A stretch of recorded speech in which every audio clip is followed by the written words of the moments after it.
عالمی تناजुर में लगता है कि दुनिया तीसरी आलमी जंग की तरफ जा रही है। ग्रेटर इसराइल का मुस्तकिल मंसूबा और नेतन्याहू और अमेरिका का साथ और ट्रंप का फ्रंट पर उसका अलाई बनकर खड़ा होना आज दुनिया तबाही इस नतीजे में देख रही है। एक तरफ मुस्लिम ममालिक हैं, आपस में दस्तों गिरेबां हैं।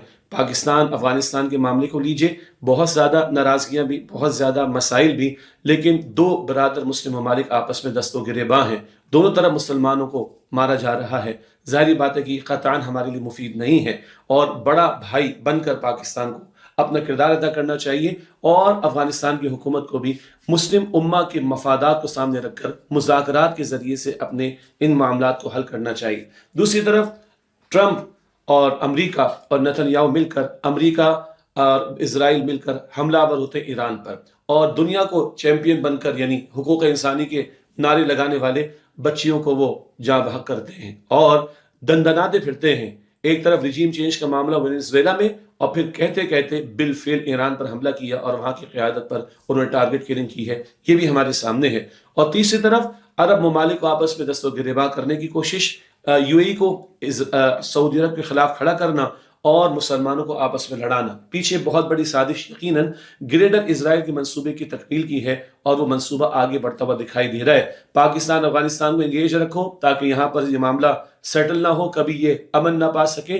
अरबों को आपस में लड़ाने की बात की जाए और इन अरबों ने अपनी इख्तिदार और अपनी बादशाहतों को बचाने के लिए क्या किया? अमेरिका का साथ दिया, अड्डे अमेरिका को दिए। आज यही अड्डे उनके लिए वबाल जान बन गए हैं। ईरान को कुछ कार्रवाई करना पड़ी तो अमरीकी अड्डों के खिलाफ, अगर वो अमरीकी अड्डे किधर हैं, वो अरब ममालिक में है और ये अरब ममालिक का इन अड्डों का दिया जाना आज उनके लिए वबाल जान हो क्या रहा है। उम्मत तितर बितर है। इन्नमल मुमिनूना इख्वा, कुरान कहता है सूरह हुजरात में कि सारे अहले ईमान आपस में भाई भाई हैं, मगर आज दस्तों गिरेबां हैं, लड़ रहे हैं, एक दूसरे को मार रहे हैं और किसके मंसूबे को पूरा कर रहे हैं? ग्रेट इजराइल के मंसूबे को पूरा कर रहे हैं। नेतन्याहू भी कहता रहा, दंदनाता फिरता रहा और अमरीकी वजीर भी कहता रहा कि हाँ, मशरिक़ वुस्ता पर कब्जा हो, इजराइल का हक और हमें अच्छा लगेगा और वो तो यही चाहते हैं। अल्लाह ताला हमें होश के नाखून लेने की तौफीक अता फरमाए।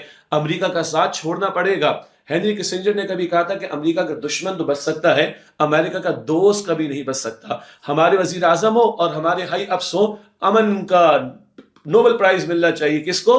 ट्रंप को। जा जाकर कहते रहे और आज उसका साथ हम देख के कहाँ खड़े हुए हैं। पाकिस्तान खटकता है, दुनिया को खटकता है, इजराइल को भी खटकता है क्योंकि एटमी सलाहियत है। अल्लाह ने छप्पड़ फाड़ कर ये अमानत हमें दे रखी है जो मुस्लिम उम्मा की अमानत है। इधर पाकिस्तान अफगानिस्तान को लड़ाया जाए, उधर मोदी तैयार बैठा रहे पाकिस्तान पर हमला करने के लिए, इधर ईरान पर हमला कर दिया गया जो हमारे सहन में है, तो अगला निशाना कौन है फिर? ये